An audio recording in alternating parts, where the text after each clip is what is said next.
이게 끝까지 끊기지 않고 타야 돼요. 그게 좀 괜찮은 향이다. 안 좋은 건 이렇게 모기향처럼 끊어져야죠. 불씨가 살습니다. 끈기가 있어야 됩니다. 항상 이렇게 마지막까지. 죽지 않아.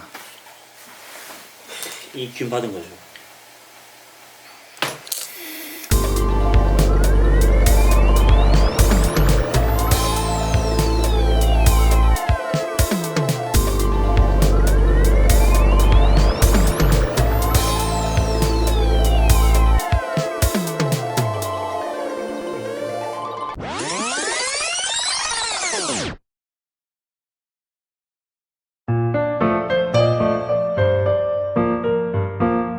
고궁박물관에 있는 조선시대 고궁에서 썼던 박물관에 있는 그 작품을 내가 재현을 했다. 그러면 그 표구도 따라가줘야 되잖아.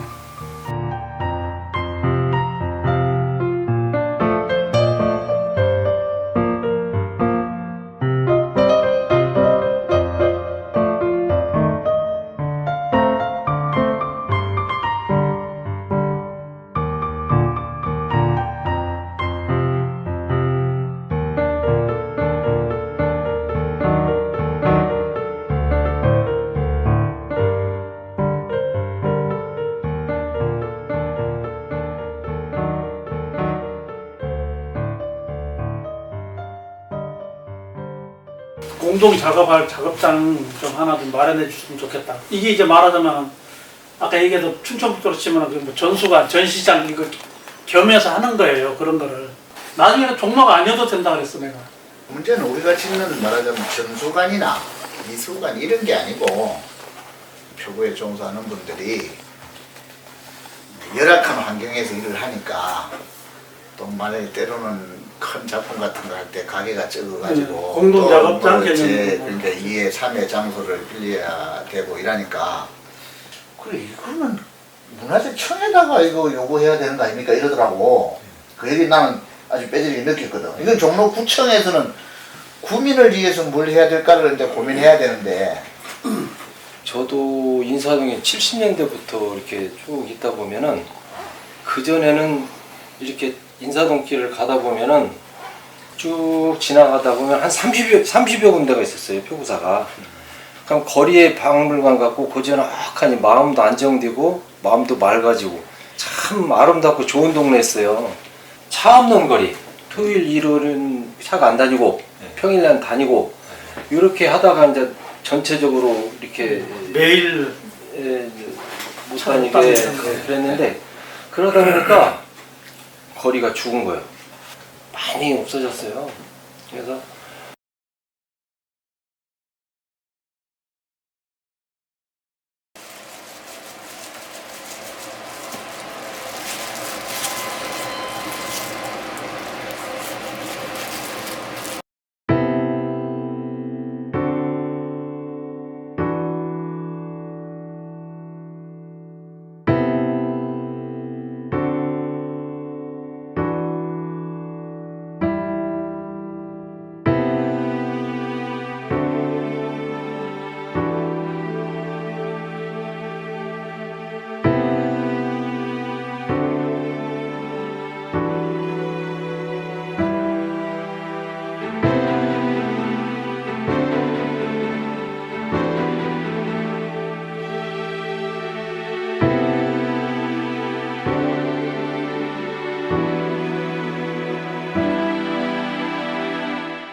경품 제작 연대가 한 80년 정도 됐는데 이제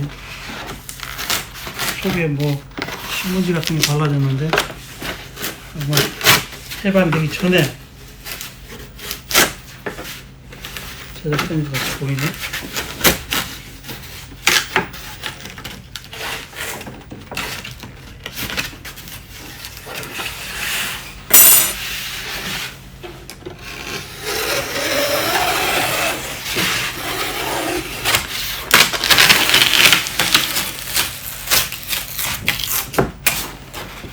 우리나라 전통 방식이 병풍 완성하면 가해 후렴을 안 받고 이렇게 밑에 발을 살리는, 그래서 이 후렴을 받게 되면 이 발이 있으면 못 박는데 예전에는 이 가해 후렴을 안 박으니까 이렇게 발을 이쁘게 이렇게 빨간색을 칠해가지고 이것도 신문이 했을 텐데 그때도 이렇게 이제 칼라로 인쇄를 했네. 또 인쇄. 예. 부드럽고. 그러다가 이제 70년대 들어오면서 지금 쓰고 있는 그 화학섬유지 말하자면 그 천 이름이 스모사라고 하는데 그게 상당히 질기거든. 근데 그걸로 지금까지 쓰고 있는데 비단 공장이 그것도 소비가 안 되니까 생산을 못 하겠다고 지금 지난번에 그 얘기 하더라고.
저다 뭐 도쿄, 나고야, 오사카 좀 알고 싶어서 표고에 대해서 그래서 중국도 갔다 오고 일본도 갔다 오고 그랬는데 일본은 생활화가 돼 있어가지고 그림을 그려놔도 1월 달부터 12월 달까지 족자를 해서 상을 이제 오치를 해서 이렇게 상을 해놓고 거기다 이제 그 사기를 물을 떠놓고 이제 소원을 빈다든가 뭐 이런 게 해서 그 안쪽에는 족자를 걸어놓고 우리도 이제 뭐 그렇게 할 수 있겠지만은 이 단가가 안 맞으니까 그네들은 뭐 5년 있다 가든 10년 있다 가든 고비단 고색깔이 그대로 있는데 우리는 한 1년만 지나면 그 비단이랄지 살다 보면 이제 매입하러 가면은 그게 없는 그런 안타까움이 있고 예술을 사랑하고 자기네들 걸 아끼는 게 참 잘 돼 있고 또 부럽고 예를 들자면은 서예 작품을 하면 반절지로 치면은 뭐 35에 140cm인데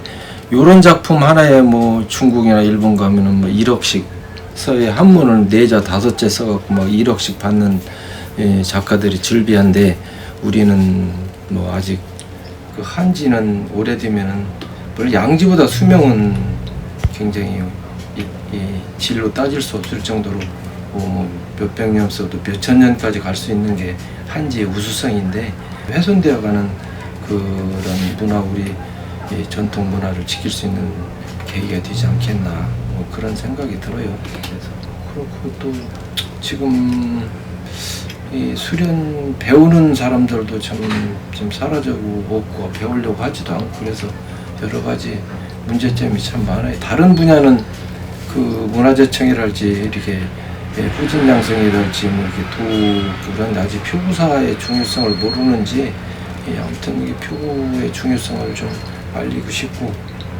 그랬으면 좋겠어요. 그래서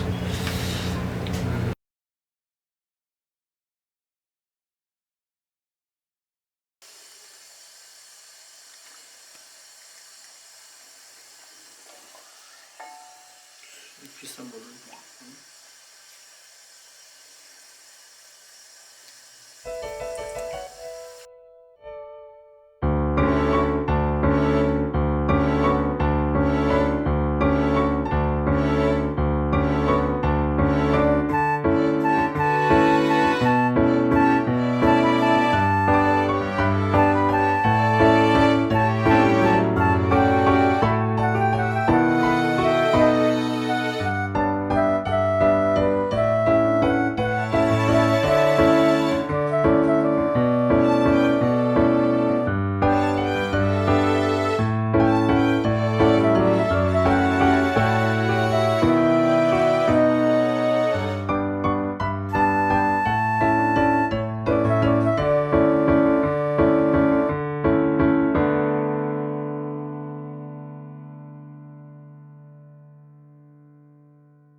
제가 직접 이 일을 해보면서 이제 느끼는 바로는 어느 우리 표구인 중에서 지금은 이제 고인이 되셨습니다만은 한 평생을 표구에 몸 담으신 분이 낙원 표구사를 운영했던 이희우 사장님이 계십니다. 그분은 한때 그 말씀하시기를 표구는 그림의 생명을 불어넣는 것이다. 서화의 생명을 불어넣는 작품의 생명을 불어넣는 것이다.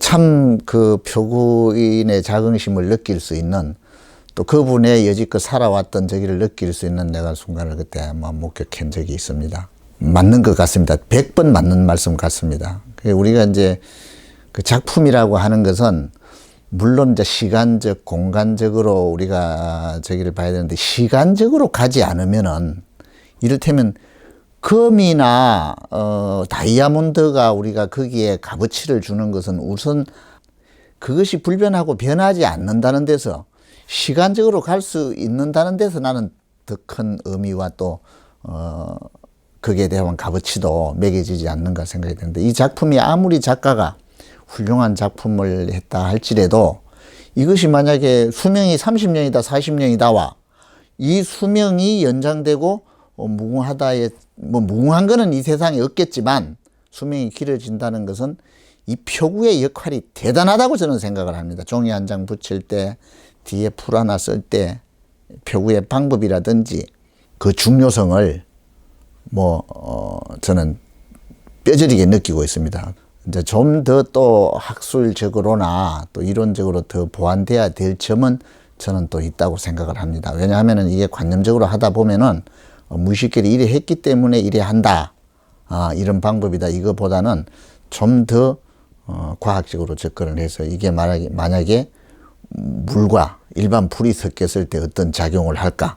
이런 부분은 또 연구하시는 분들이 많이 계십니다. 그런 분들의 조언도 듣고 또 나무가 변하는 과정도 우리가 잘 관찰해서 이런 오래 하시고 솜씨 있는 분들이 많이 계실 때 어떻게 보면은 우리 문화를 보존하는 아름다운 길이 아닌가 싶습니다.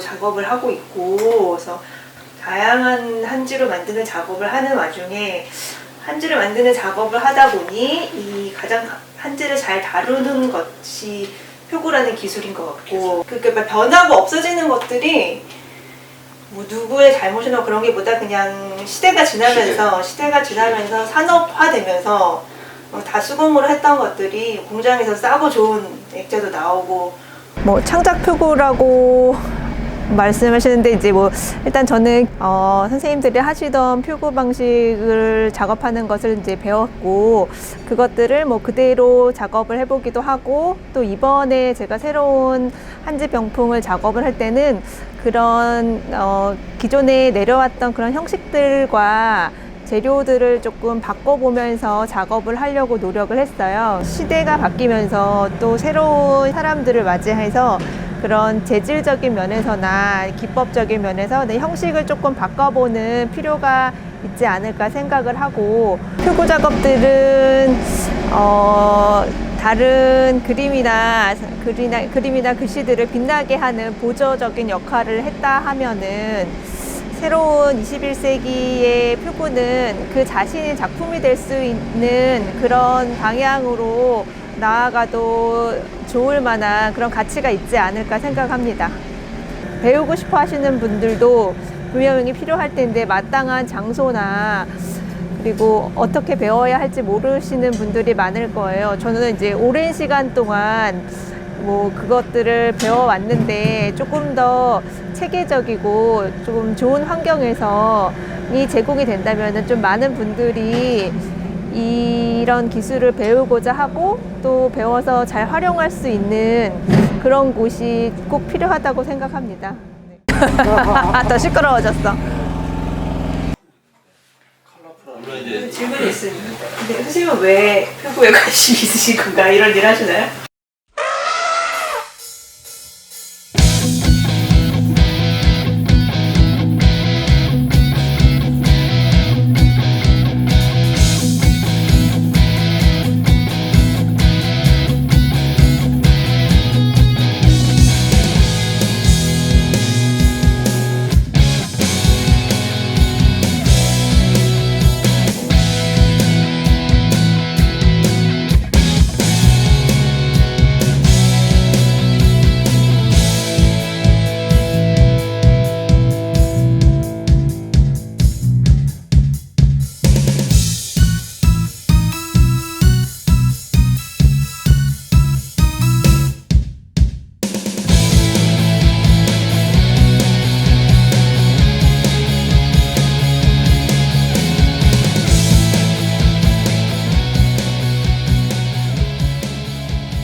워낙 표구가 일반인들에 대한 인식이 아직 부족해서 우리가 전통적으로 내려왔던 고소화를 제대로 보관을 못하고 이런 실정이라 아무래도 그 미술 시장의 흐름과 같이 따라가기 때문에 표구가 좀 어렵습니다. 그런데 배첩이라는 거는 그 작품을 다루는 데 있어서 가장 중요한 부분인데 그 부분을 아직 중요시 여기지 않고 있는 부분이 있어서 저희들 표구인으로서는 아쉬움이 많이 남고요.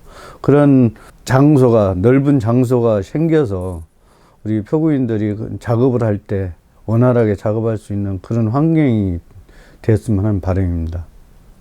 뭐 배첩관, 공동 작업장. 전수관을 하나 만들면 네, 배첩 전수관이 꼭 필요하다고 생각합니다.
잘 될 거예요.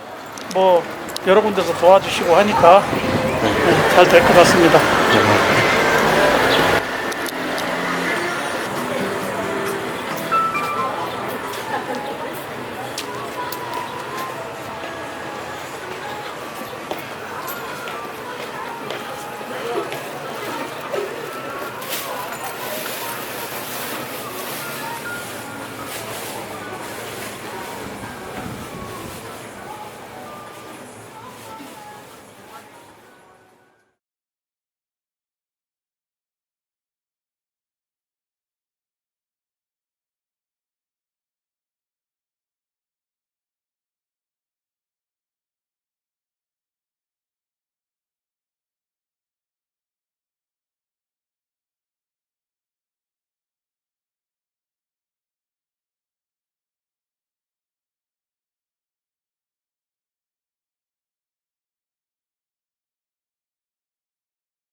어디로 가야 볼 수 있니